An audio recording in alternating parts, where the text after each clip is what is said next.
Good morning. Let's take a look at yesterday. And we saw that pattern emerging, didn't we? Relegation threatened sides pulling off big wins when they're not expected to. We'll get to that. Lens and Lille, who scored first? Well, Lille scored first, no real trading angle there. Cadiz goal, vital win. Could have laid the draw second half, I suppose, but the need for points, great for both Cadiz and Granada. You'll see where they are in the standings. Desperate need for points for both teams. Vital for Cadiz to get up and around Celta Vigo and Sevilla. Only a win away from equaling those two, but they've played a game more, which is a big negative for Cadiz. But a lifeline yesterday for that single goal. Watch out for that this season, or April onwards. Working our way through. Emphatic stuff from Ghent. I don't think Standard Liège scored first here. No, Jean-Paul Sartre scored the equaliser, an own goal, in fact. So nothing doing there. Croatia, not much going on there yesterday as we head down inevitably towards England. Danish Landspokal, plenty of goals. Did Fredericia consent to score first? No, they didn't. It was an emphatic performance from Silkeborg yesterday in the Cup. Let's have a look at the English Championship, League One and League Two. Bristol City and Leicester. Taking out insurance, if you fancied that. But 73rd minute, probably better to wait until Bristol City's odds hit 1.25 or lower and then lay them. Millwall and West Brom, umming and ahhing about the equaliser for West Brom. I didn't pull the trigger, alas. 2.4 the favourite put me off. And yet again, if you look at the standings, particularly from Millwall's perspective, you'll see what happens at this stage of the season. 44, take away 3 points. They're just above the relegation zone. Can you see how vital a single win is? They look comfortable now in 16th, but that doesn't tell the whole story. There's only 5 points to the relegation zone for Millwall. Huddersfield and Coventry, arguable. You could have laid a 0-2 Coventry lead, and you'd have got a goal from Huddersfield to make it 1-2, but I'm not sure that the timing would really have worked well. It was a 79th minute goal. Norwich and Plymouth was a successful play, coming from behind Norwich. Good stuff. We needed that profit yesterday. Preston and Rotherham are simply gettable from here on in. They got no way of surviving. They will be viewed as a must-win by their opponents. Let's have a look anywhere else. Watford and Leeds, very exciting latter match. Did Watford lead at any point in this match? Looks as if they did. So Watford leading twice here. So you could have taken them on a couple of occasions. Again, looking at the standings, there's motivation all over this league, but not necessarily for mid-table mediocrity, unless Watford are viewing, well, they're far, far behind the top six. They are safe. So already Watford are getting into that comfort zone that they don't need to sweat it. But Leeds have Leicester on their back. Leicester getting that loss yesterday. So it was vital that Leeds got something yesterday to keep them in the automatic promotion places just by 1 point. But they do have a game. They have played a game more than Leicester City. So it is advantage Leicester at the moment. In their next match, watch out for a possible Leicester win there. So let's move on to English League One. Cambridge United bucking the odds. And look at the league position. This is the problem we face at this stage of the season. Which of these matches is going to see the upset? Which isn't? Well, we had that twice in English League One. Must win for Cambridge. Take 3 points away from that.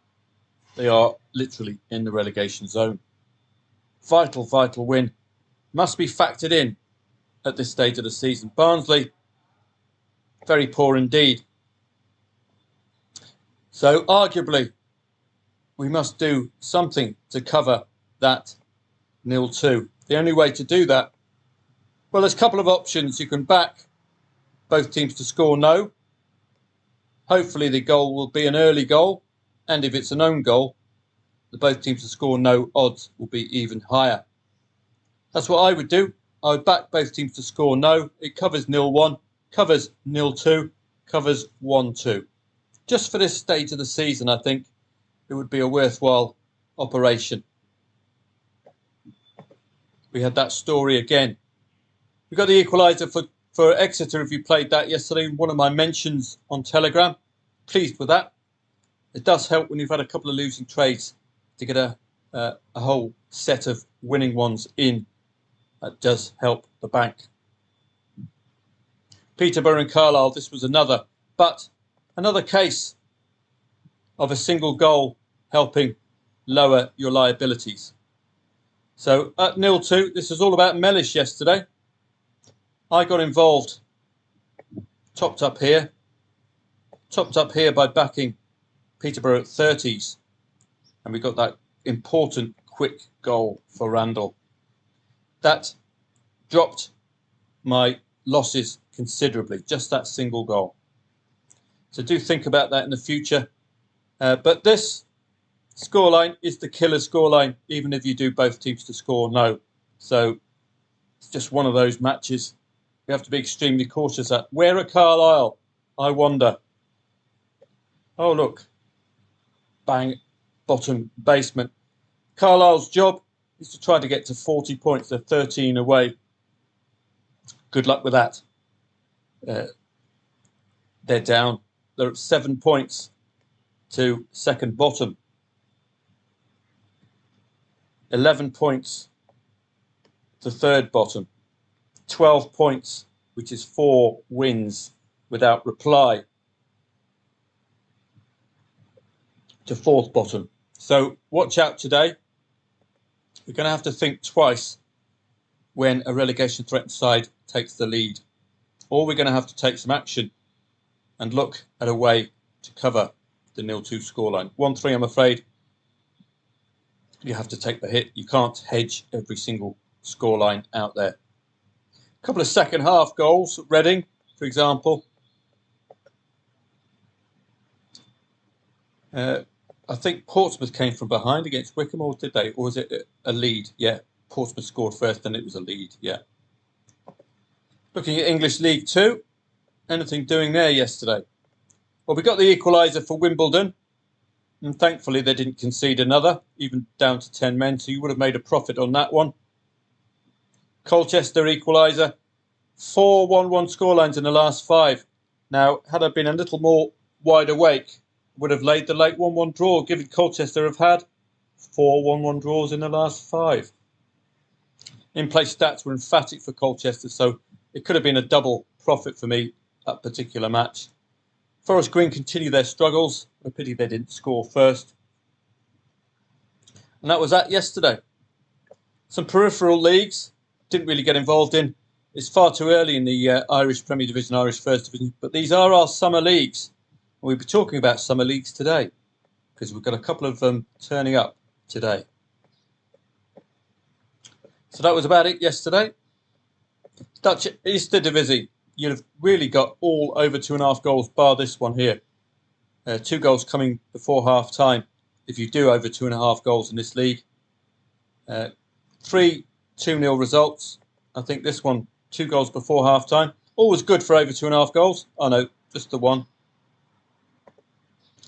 0-2 is a frustration for over 2.5 goal backers. This one would have been a profit.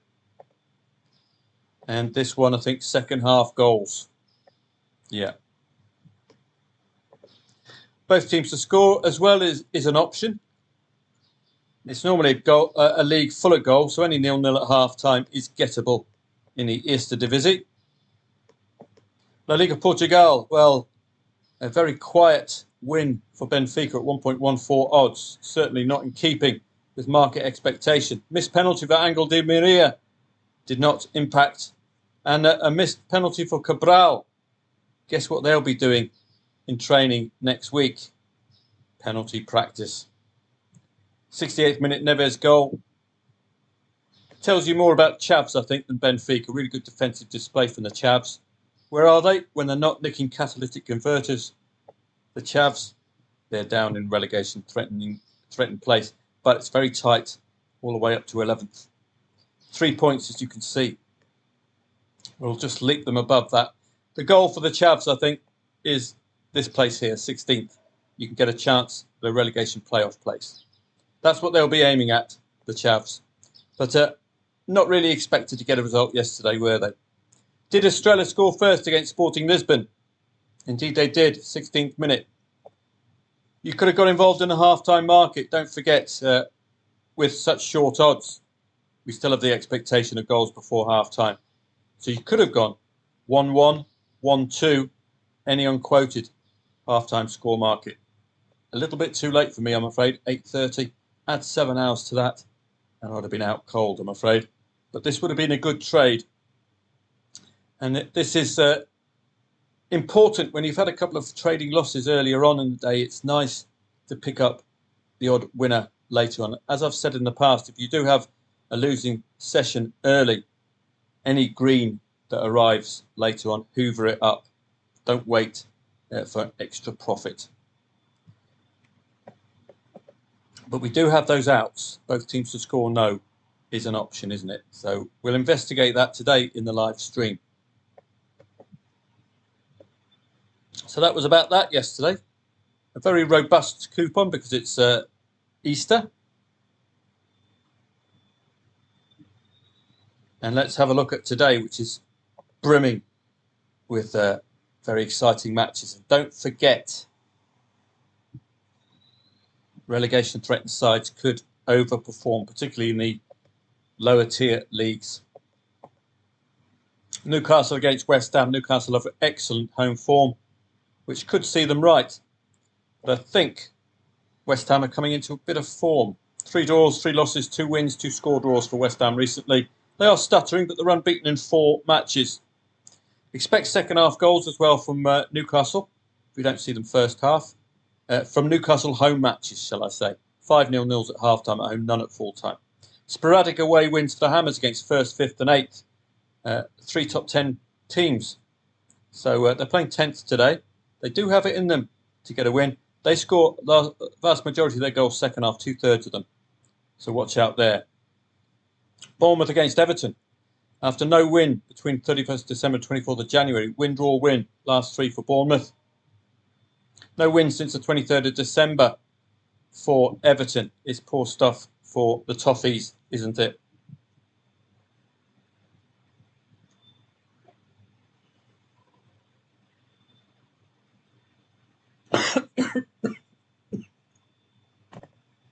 Sorry, coffee went down the wrong way. No win in 11 and 6 away for the Toffees. I think I've got a bit of toffee stuck in my throat. I would be favouring Bournemouth here, but as ever, at this stage of the season, you saw Carlisle, you saw Cambridge. Are you going to see Everton pull it out? Chelsea and Burnley. Again, you know where Burnley are, 19th in the league.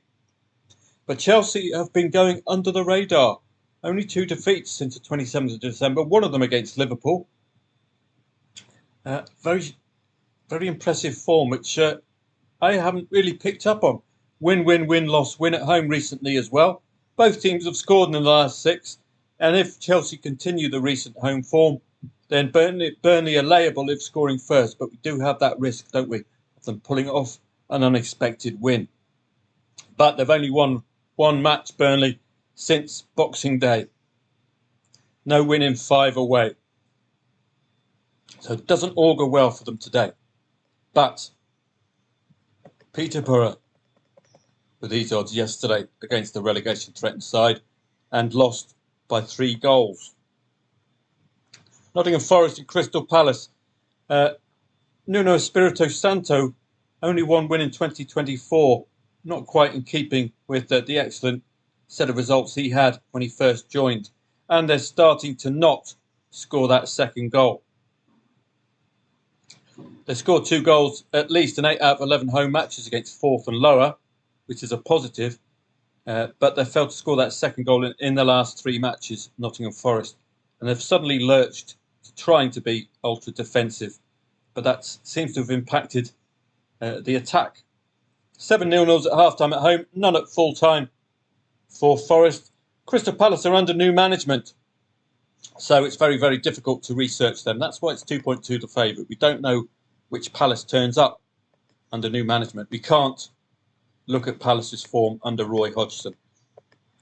Sheffield United against Fulham. You know the drill with this relegation threatened side. Are they going to do a Carlisle or a Cambridge, the Blades, today? Only 3 wins all season.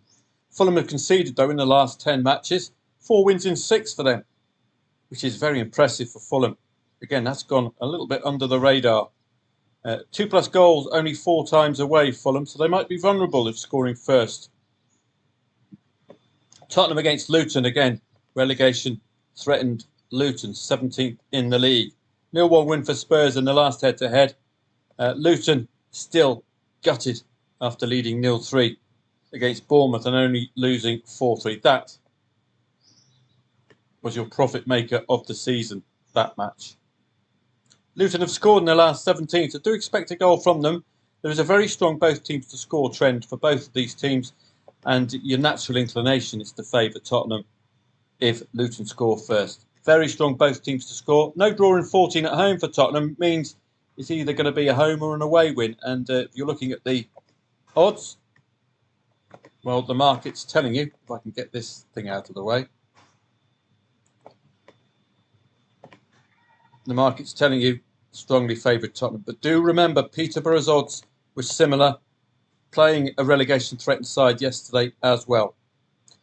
You noticed with the Peterborough match in the in-play stats, they didn't have any shots on target for a while. So you might want to hold fire if that seems to be the case today. If Luton take the lead and Tottenham don't manage any shots on target. Aston Villa Wolves, a derby of sorts, geographically at least. Only 7 losses for Villa, no win in 2 against London teams latest. But Wolves, of course, are not a London team. 4th against 9th, so versus the top 19 at home, Villa have won all bar 3 matches against 5th, 6th and 10th. So they might be vulnerable against another top 10 side. 71% over 3.5 goals at home is a very, very strong stat. Wow. 14 out of 19 goals conceded at home have come second half, which just suggests that Villa could lead at half-time. Against the top 10 away, Wolves have only beaten 5th in the league, so they do tend to stutter against the top 10 away. 14 goals in total in the last 15 minutes as well. Leaves them vulnerable late on, Wolves. 75th plus minute goals in Wolves away matches. It's a very strong pattern. Brentford against Man U. It's very tough to unpack this one. 2.2 the favourite. Only 3 wins since the 12th of November for Brentford. Why are Man U not shorter? Probably because they're a little bit unreliable or unreadable. Man United find themselves 6th at the moment. They'll be keen to keep that top 6 berth. All defeats bar a 2-2 draw at home and away against the top 6 for Brentford. So they might struggle today on seasonal form against another top 6 side. Brentford have conceded 2+ goals in all bar 1 home match against the top 13. United have scored in the last 10 matches and scored and conceded in the last 5 away. In the Spanish Primera League, we've got a very tough coupon, 2.45 the favourite, Getafe and Sevilla, 9th against 16th. Just be wary. Desperate need for points for Sevilla. This is not where they expect to be. They expect to be top 5, not 16th. Almeria got their first win of the season. Last match. But are they going to build on that or are they going to revert to type? 2.62 tells us just be a little wary with this match. Valencia and Mallorca. 10 of the last 11 matches, Mallorca have failed to score that second goal. That's their Achilles heel. if they score first, are they really going to follow up with a second goal? No win in 11 away for Mallorca does suggest that they are vulnerable. They have an 8-point buffer to the relegation zone. They're not safe just yet, Mallorca, so they are going to give of their all until they can guarantee themselves mid-table mediocrity. No defeat in 10 at home for Valencia. Only 2 home losses came against 6th and 12th. 12 out of 18 goals scored at home have come in the first half. Barcelona, Las Palmas, this should go the way of the odds. Las Palmas, one of the newly promoted sides, having an excellent season. They will be staying in the Primera Liga next season.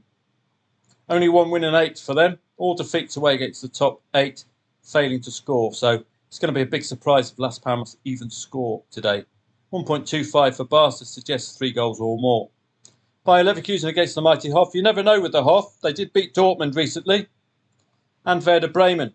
Both teams to score in that match, and both teams to score could be likely today. Hoff have conceded in the last 21, 7 consecutive over 2.5 goal matches. We should be seeing 2+ goals from Bayer Leverkusen today. Mönchengladbach against Freiburg, very tough to call. Seasonal form is clear. Mönchengladbach's unbeaten against 8th and lower. They're playing 9th today. Freiburg tend to lose against the top 11 away, but why the lukewarm odds? I don't understand. Frankfurt against Union Berlin. The usual rule with Union Berlin. If the market puts Union Berlin in as favourite, particularly odds-on favourite, they tend to perform. They're not favourite today, so we shouldn't be expecting much of Union Berlin today. That's a simplistic rule, and it's really paid off. Leipzig against Mainz. Mainz have trouble with that second goal. Yes, they did score 2 goals in their last match for the first time in 15 matches, but the first goal was a penalty. So arguably, they've still just scored that single goal from open play. They are vulnerable. So that's how we enter this match. Werder Bremen and the Wolf, 2.5 the favourite. We'll give that short shrift. Bayern Munich and Dortmund is a derby-style match as well. Got to be a little wary with that. Napoli and Atalanta. Early start in this derby-style match. It's a top 7 clash. Napoli must take points off Atalanta to temporarily replace them in 6th place. 4 1-1 draws and 2 wins recently for Napoli. They're unbeaten in 7 at home. Both teams have scored in the last 6 and the last 5. Atalanta have conceded in the last 6 away. They have yet to beat a top 11 side away from home. Atalanta. So Napoli, very hard to trust. But 4 1-1 draws and 2 wins recently. Unbeaten in 7 at home. Can we trust them today? Genoa and Frosinone. Frosinone likely to continue to struggle away and struggle to even score. That will be the angle coming into this. Genoa unbeaten at home against 11th and lower. Torino against Monza. Only 2 defeats in 2024 for Torino. They're in good nick. 10 out of 14 goals scored at home have come second half. So they do a lot of second half work. Monza 1-1 last head-to-head. Only 1 win home and away against the top 11 for Monza. You'd be favouring Torino here. This is a derby-style match. Lazio and Juve, 2.4 the favourite. Don't like these derby-style matches. Fiorentina and AC Milan. I don't know why it's 2.5 the favourite. You'd have to be favouring AC Milan on seasonal form, surely, but there must be a reason behind these odds. Maybe a key injury to an AC Milan player. They've scored in the last 18 and the last 15 away. Plenty to talk about. We've not even touched the French Liga, even, or the Dutch Eredivisie, or any of the other peripheral leagues going today. I've got a live chat for you. If our German friends are with us at 2:30, and it'll be, I haven't prepared it yet, but it's going to be over at Football Trading Profits here. So full details at footballtradingprofits.com. In the live section, we're doing a live stream for you today. They've been very good, the recent ones. Let's hope we can solve this 0-2 issue. Normally a couple of hours long, these live streams, 2.5 hours, tend to be very good. Great attendees as well. They provide some vital information. So it's do hope you can attend. this Easter Saturday. If you're not stuffing your face with Easter eggs and watching Raiders of the Lost Ark. So I'll see you from 2:30 p.m. onwards. Let's see if we can make some good profit today. And we've got to be very, very wary about league positions. Standings, we've got to account for standings today. You'll get them at soccer24.com and they will turn live. So you will see the impact of a goal, for example. It's not going to impact Mainz too much to go up to 21 with a win or with a leading goal. But you'll see Augsburg, for example, keen to get the win right near the top 6. Some of these other sides looking to consolidate Champions League places. Dortmund, for example. Leipzig have an eminently winnable match as well to get them into the Champions League group stages. So all to play for all of these top 6 sides, and arguably heading up as far, well, anything under 30 points still potentially vulnerable, particularly if these sides start picking up wins. So I'll see you 2:30 p.m. today for a live chat, live stream at the YouTube channel. Full details at footballtradingprofits.com. Have a great day.